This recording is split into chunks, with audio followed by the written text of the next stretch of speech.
बाबा जी बड़ा खूबसूरत कलाम पढ़ते ने, तुसी पहले भी इन्हां दा कलाम कई बारी सुनिया है और यकीन करो कि इतनी खूबसूरत आवाज़ आ कि बंदे दी रूह दे विच उतर जाती और इतनी तस्कीन इंसान नूं मिलदी है।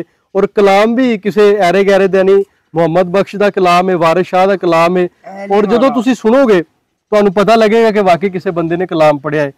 दुश्मन मरे तो खुशी न करी है, वाह, ते सजना भी मर जाना,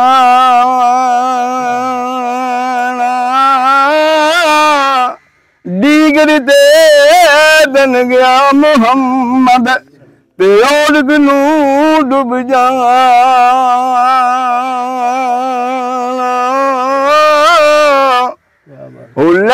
यार वाले रब दे ते मेले जार दिना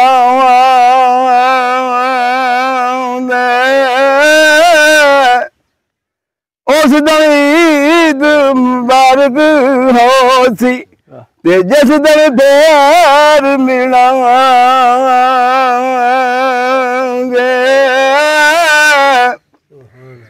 हो चिट्टी चादर यमला वाली, हो चिट्टी चादर यमला वाली ते दाग ना लावी जने,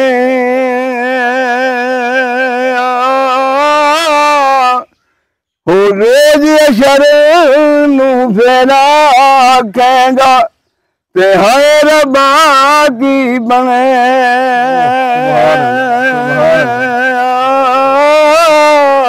सुभान अल्लाह, क्या बात।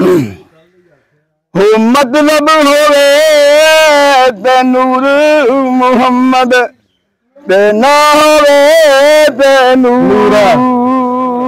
वाह सुभान अल्लाह, क्या बात।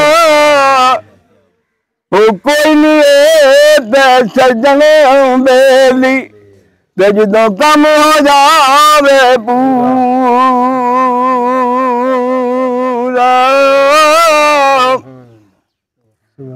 बड़ी गल है जी। बाबा जी ने कहा भी जो किसी नूं किसी दे नाल मतलब होवे ना ते ओदा सही ना लैके सादा नूर मुहम्मद कहंदा ओनू, या कोई भी ना ओदा सही लेंदा, ते जदों ओदे नाल मतलब नहीं ना हुंदा फिर ओनू तंजिया कहंदा नूरिया की हाल आ। हाँ जी, यानी कि दुनिया जिहड़ी है मतलब ते चल रही है ते बड़ी मंजरकशी कीती है बाबा जी ने इस शेर दे। जी बाबा जी। कई बूढ़ी कई कंडे पिछीते ते मैं अख लूट गलूरा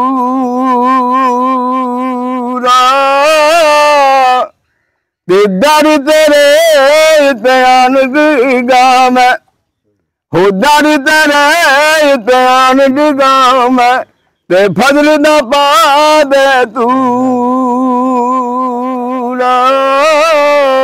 क्या बात है। सुबह सवेरे कालिए कोल, सुबह सवेरे कालिए कोल ते ना बोल गवा दी बोली, क्या बात। ते ना बस तेरे ना बस मेरे ते जो लिखी आई पहला जवानी। क्या बात है। सवेरे उठ तेला तेला दे हबीब ने याद कर ते परेशान ना हो, परेशान ना हो। ते जो मैं लक्ष्य दिया कोरोना के दिन वो तेनू मिलेगा इंशाअल्लाह बरकत नबी दी नाल।